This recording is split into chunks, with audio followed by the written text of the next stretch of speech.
Ya empezó a grabar, doctor. Ahorita le proyecto toda la pantalla.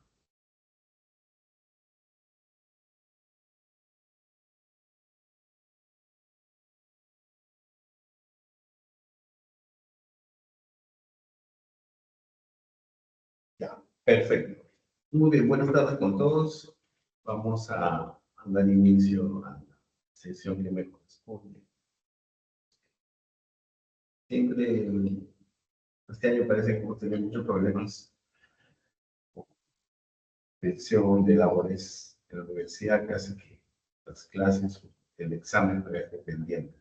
El examen definitivamente no va a poder ser virtual, tiene que ser presencial. Hemos quedado mal delgado que el día viernes vamos a hacer examen sí o sí. Muy bien, delegado. Entonces vamos a comenzar la clase que tiene que ver con protozoos y los protozoos, o si aprendieron, se llama Lambda. Antiguamente me llamaba Llama Lambda, ahora ya tiene Llama vaginales. Y Trichomona vaginalis, la siguiente. Muy bien, ¿qué podemos decir de lo que conocíamos como Llama Lambda? Es un protozoo flagelado, entonces entendemos que es mono. Es un parásito cosmopolita, le gusta el ambiente cálido. Es un parásito del intestino delgado y su ubicación preferencial es el modelo tipo.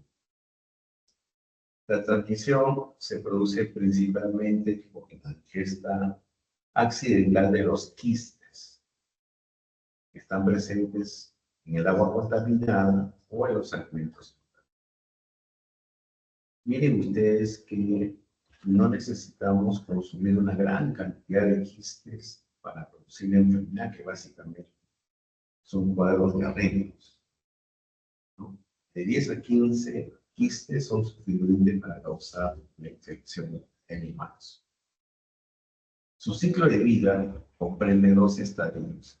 Una forma vegetativa que es móvil, que se encuentra en el intestino delgado llamado trofozoito, y una forma de vida libre que es la parte infectante llamada quiste, generalmente se encuentra en el suelo, en el mano.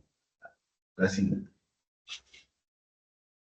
Desde el punto de vista taxonómico, Giardia se considera en el reino proquista, ¿no? El filo Sapomastilóforas, su filo Mastilófora, la clase Axomastilófera, el orden de la Diplomonidae, Ixogen, Diplomonidina, la familia de las Hexamididae y Generaceae,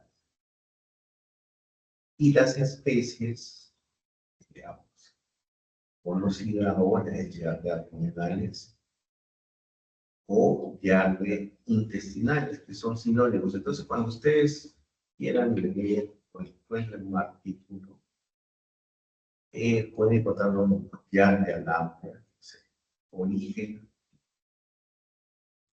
en honor a los que descubrieron el Giardia, que fueron 12, o como ahora se llama Giardia abdominales, o también se conoce como Giardia, son los tres son sinónimos.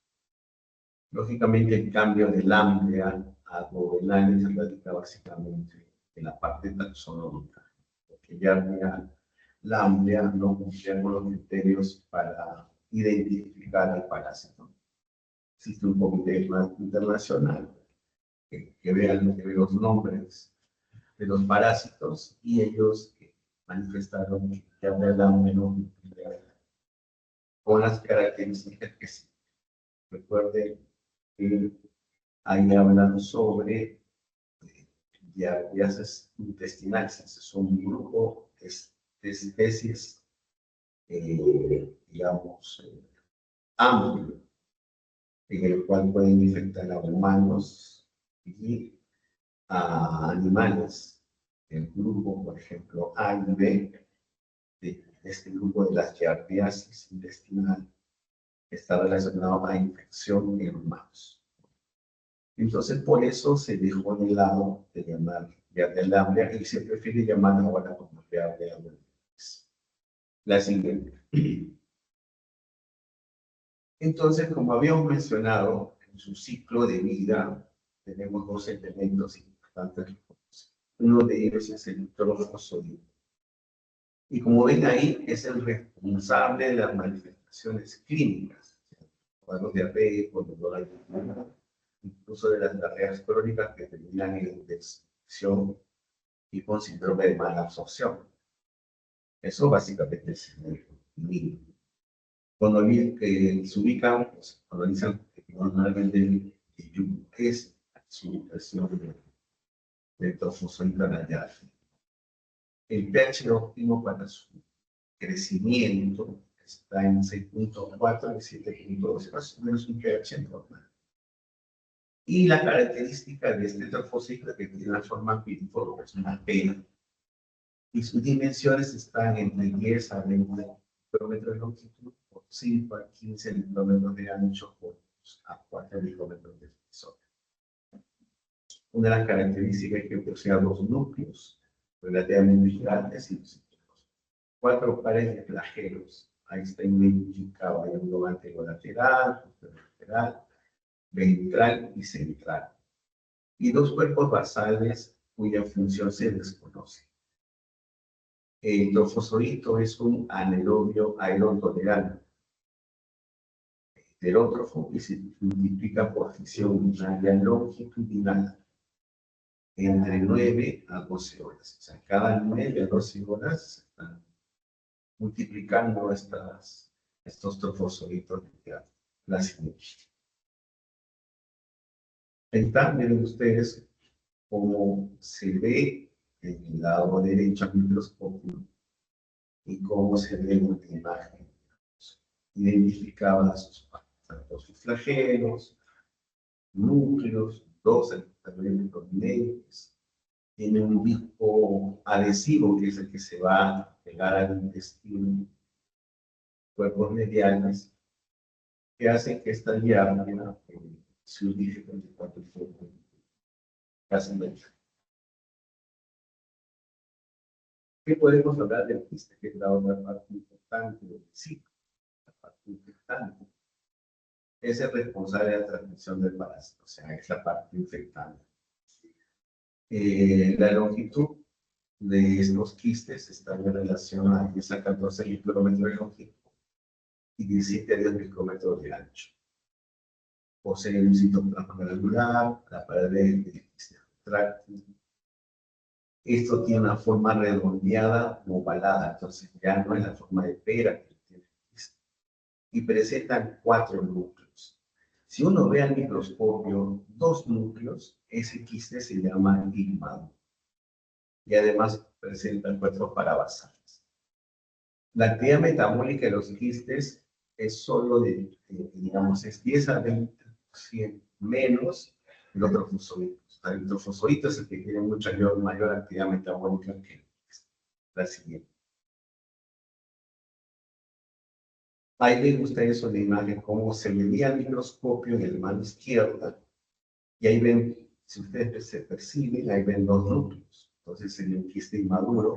Mientras que en el gráfico ven ustedes 4 núcleos que sería el quiste maduro, que es el que produce la infección, ¿no? Habíamos dicho que su actividad metabólica es menor y estos quistes pueden vivir hasta 2-3 meses en un ambiente, digamos, al aire libre. Y eso es porque tienen menos actividad metabólica. Y al tener menos actividad están protegidos y pueden prolongar su vida, digamos, fuera del organismo. Así. Su ciclo biológico va a comenzar siempre con la parte infectante, es decir, el quiste. Una vez que el quiste ingresa por alveolar de ser un alimento, un líquido o la mano contaminada, se va a enfrentar con el ácido gástrico y con las enzimas intestinales que van a producir que dentro de este quiste estén los trofosforitos y se liberen estos trofosforitos. y se va a ubicar, pues, en lo que ya he dicho, como que en el medio, ¿no? Donde se van a dividir por posición binaria. Es importante que a medida que avanza el aparato digestivo, la absorción del agua por eliminación de las heces hace que estos trofosoditos se convierten en quistes y en algunos casos se pueden eliminar también por quistes y trofosoditos en las heces, ¿no? La siguiente.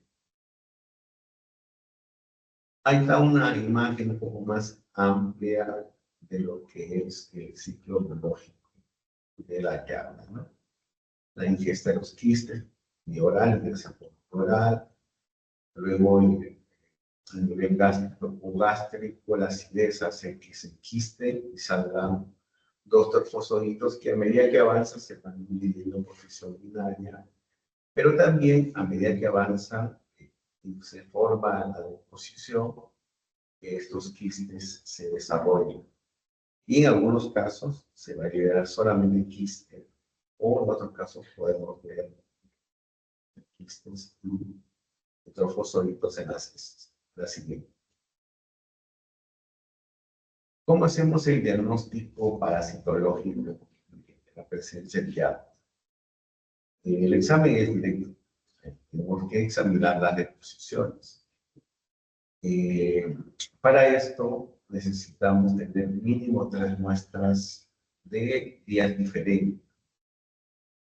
Si alguna vez alguien de ustedes, familiar, qué sé yo, le han dicho, vamos a hacer un parasitológico, el médico le da una orden de 3 muestras seriadas. Y esta es la implicación, porque a veces la eliminación de estos corpusolitos o quistes, ¿cómo se llama? No es fácil, pues por eso es mejor tener para una más seguridad hacer las 3 muestras seriadas. Pero, si a pesar que haya sospecha clínica, uno puede encontrar al trofosodito, básicamente el trofosodito, no tanto el quiste, porque lo que hace el quiste se va produciendo en el transcurso de la progresión del intestino grueso. Es la famosa llamada prueba encapsulada, o la prueba del hilo o el hielotest. Lo que hacen es, en algunos casos, cuando vayan a los hospitales, van a ver que a una paciente o paciente tiene un hilo que le está pegado con cinta-scotch o esparadrapo a la altura de la comisura labial.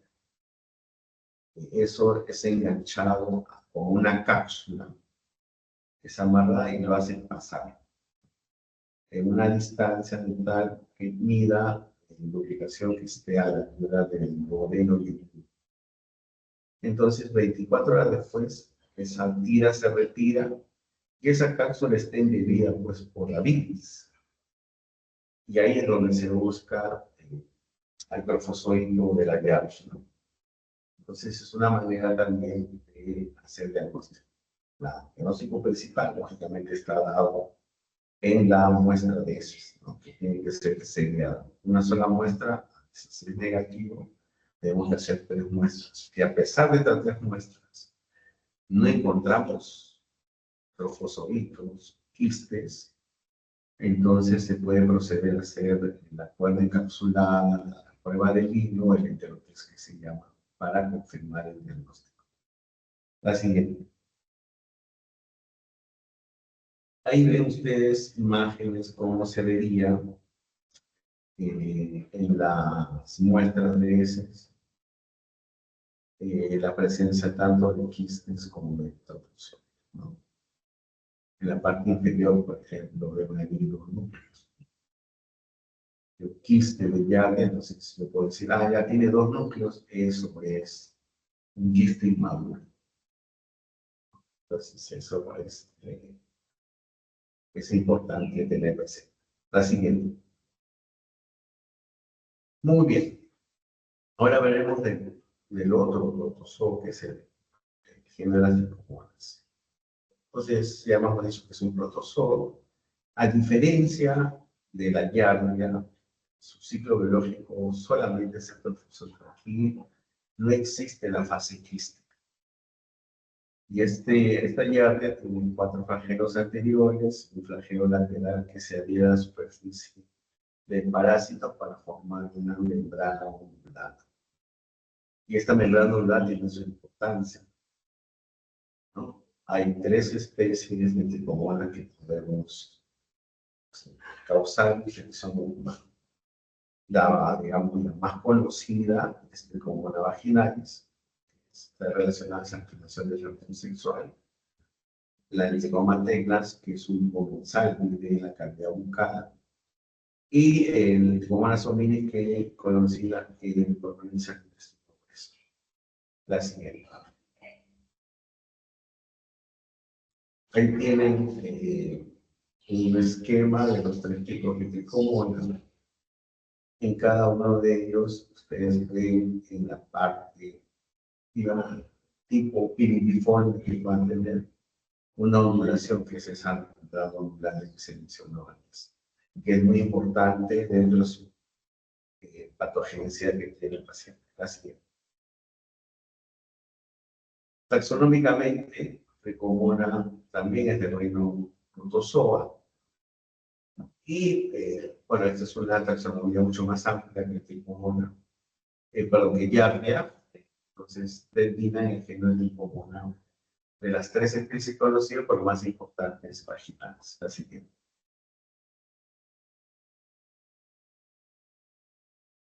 ¿qué podemos hablar de Tricomona vaginalis? Es un protozoo flagelado. Al ser flagelado, lógicamente nos están diciendo que es móvil, es anaerobio y tiene forma ovoide. Tiene un aparato Golgi y no posee mitocondrias. Su ubicación natural es el tracto urogenital, ¿no? Y es el único pedero del ser humano. En las damas vive en la vagina, el el varón, la próstata, vesículas seminales. Esa membrana externa tiene diferente antígeno que está relacionado con su patogénesis. Y la membrana ondulante, pues las partes de flagelos, la membrana ondulante le da esa característica de movilidad que tiene esta tricomona. La siguiente. Su periodo de incubación para producir la infección radica entre 4 a 28 días.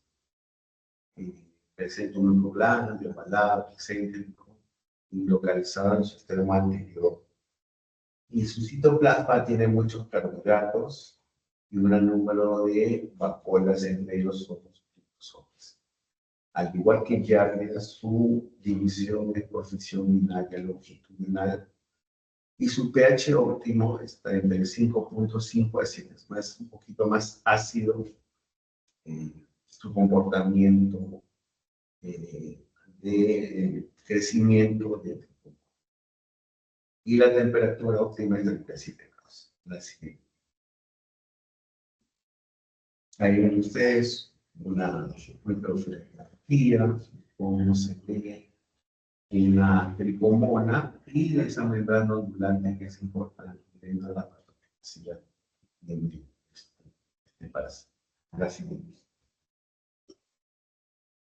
El trofozoito, que es el único elemento que tiene para su ciclo de vida, es piriforme, tamaño aproximado de 10 a 13 micrómetros de 8 a 10 micrómetros.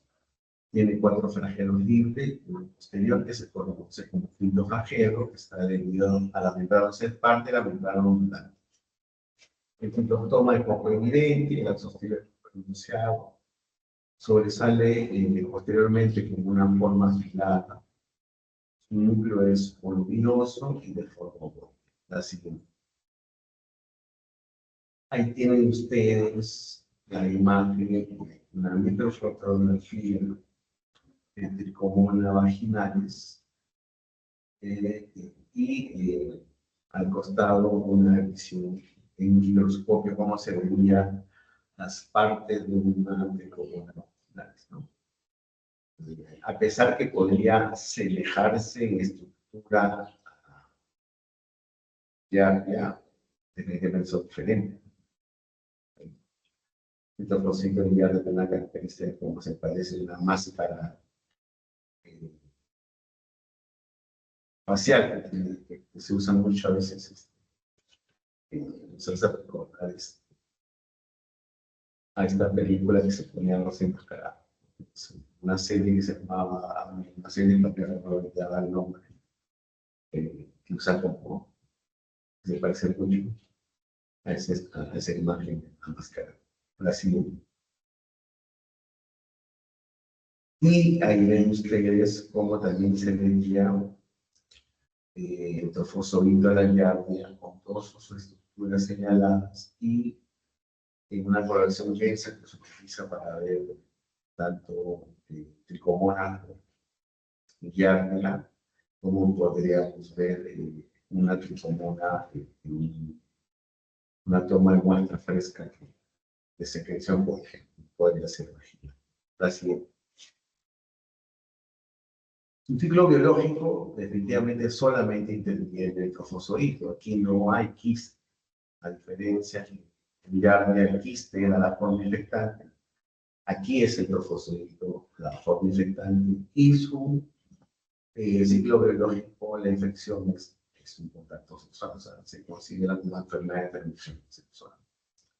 El único hospedero natural de la tricomona es el ser humano, lo hemos dicho, y su hábitat en la dama es la mucosa vaginal, pero puede estar también en otra parte del aparato genitourinal, pero la mucosa vaginal está, mientras que en el hombre está en el prepucio, el glúteo, y habíamos dicho que su división es por función binaria y su periodo de incubación lo habíamos dicho que va de 4 a 28 días. La siguiente. ¿Cómo se hace el diagnóstico de este parásito? Lógicamente es obtener la muestra bien, así como para el diarreas, el examen de heces. Aquí tenemos que hacer la muestra de una dama que tiene un flujo vaginal, se le hace el estudio del flujo vaginal, mientras que el varón es un poco complicado porque es menos sintomático, ¿no? Entonces, no es que vaya a tener una secreción purulenta, ni puede ser una gonorrea, ¿no?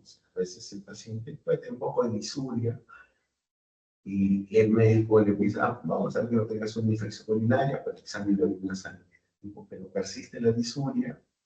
Y a veces el paciente puede decir, no, mira, yo a la mañana no tengo intrusa como manchadita, transparente, porque puede haber una secreción uretral transparente. Y entonces sospechan en que podría ser una uretritis. Entonces, le hace el estudio del uretra del exudado uretral. La sensibilidad de encontrar al parásito en estas muestras es mucho mayor en mujeres que en varones. 50-70% uno puede encontrar el parásito en las muestras. En el varón es mucho menos, no más del 20%. Y una de las características es que inmediatamente se sabe. No puedo esperar comerse mi orina. Bueno, ¿qué problema tienes hasta puede ser laboratorio de 8 a 12 te recibo la muestra para un difícil urinario? No, acá tiene que ser directo. Es como cuando va a la cámara hace su papá Nicolau y al toque lo procesa. Igualito es. Pues hay que procesar algo y el valor es. Había un mensaje del papá Nicolau que está en la población del papá Nicolau, piensa y dentro de las dos primeras, la naranja crina parece que tuviera mayor sensibilidad específica para buscar estos parásitos. Como todo, como siempre digo, como toda enfermedad infecciosa, siempre los cultivos, el aislamiento, una bacteria, un parásito es el molestar. Y cuando uno hace medio de cultivo, lógicamente la sensibilidad después se aumenta, ¿no? Pero demora entre 3 a 7 días en primer hermoso. Lógicamente ahora pues para salir en la coordinación hace que esta demora no sea tan para el costo siempre es el gran problema para los hospitales MINS. Entonces, por lo tanto, nosotros siempre vamos a estar verificando el examen de la muestra del exudado vaginal o la muestra del exudado uretral. Creo que es la última lámina, la siguiente. Muy bien. Entonces, con esto hemos hecho una exposición rápida de las características principales que tienen tanto Giardia como Tricomona, ¿no? Ten en cuenta que los dos son protozoarios, que la diferencia radica que el uno dentro de sus extremidades necesita la presencia de quistes, en el otro no lo necesita. Mientras que el otro la forma infectante va a ingresar ese quiste y va a ingresar por la vía oral, el otro es el fosfolito y la vía de contacto es completamente sexual. Muy bien, delegado. ¿Alguna pregunta? Si no, cerramos la clase. Parece que no, doctor, todo claro. Muy bien. Entonces, teniendo que no hay ninguna pregunta que está todo claro, el día viernes nos encontramos para el examen de virus y el inicio de la práctica de capítulo de parasitología, que es el último segmento que nos corresponde. Sí. Entonces, este examen de virus para algunos va a ser muy importante. Si hemos tenido mala experiencia, en los capítulos anteriores, si tiene mala experiencia en el virus, prácticamente está obligado a entrar al sustitutorio para poder aprobar el curso. No es que yo me saque 10 y el último examen saque 20 y aprobé. Es 50%. Por más que me saques 10 y 20, tendrás que entrar al sustitutorio por un 10 para cambiar los 10. Muy bien, entonces quedamos así y nos vemos el día viernes para el examen a las 2 de la tarde.